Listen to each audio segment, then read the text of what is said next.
Follow on. అసలు test క్రికెట్లో follow on అంటే ఏంటి? సెకండ్ బ్యాటింగ్ ఆడిన టీం ఫస్ట్ బ్యాటింగ్ ఆడిన టీం కన్నా 200 రన్స్ తక్కువ కొడితే వాళ్ళకి ఫాలో ఆన్ ఇవ్వచ్చు. అప్పుడు సెకండ్ బ్యాటింగ్ ఆడిన వాళ్ళు మళ్ళీ బ్యాటింగ్ ఆడుతారు. ఎగ్జాంపుల్, ఈ రోజు మ్యాచ్ నే తీసుకుందాం. ఆస్ట్రేలియా ఫస్ట్ ఇన్నింగ్స్ లో 445 కొట్టింది. ఇండియా 240 రన్స్ కి ఆల్అౌట్ అయింది అనుకుందాం. అంటే ఆస్ట్రేలియా కన్నా 205 రన్స్ తక్కువ. నార్మల్ గా అయితే ఆస్ట్రేలియా మళ్ళీ బ్యాటింగ్ ఆడాలి, కానీ వాళ్ళు ఫాలో ఆన్ ఇస్తే ఇండియా మళ్ళీ బ్యాటింగ్ ఆడుతుంది.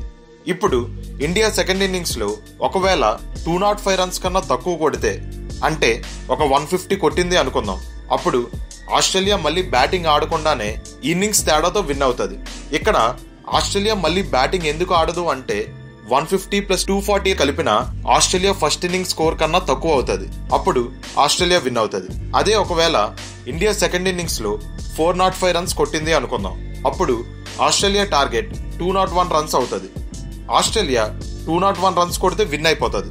ఒకవేళ ఆస్ట్రేలియా 180 రన్స్ కి ఆల్అౌట్ అయితే ఇండియా విన్ అవుతుంది. ఒకవేళ 5th డే అయిపోయేసరికి ఆస్ట్రేలియా 150 ఫర్ 5 కొడితే మ్యాచ్ డ్రా అవుతుంది. ఈ వీడియోని మీ ఫ్రెండ్స్ అందరికీ షేర్ చేయండి. ఎవరికైనా ఫాలో ఆన్ సినారియో కోసం తెలియకపోతే వాళ్ళకి తప్పకుండా యూజ్ అవుతుంది.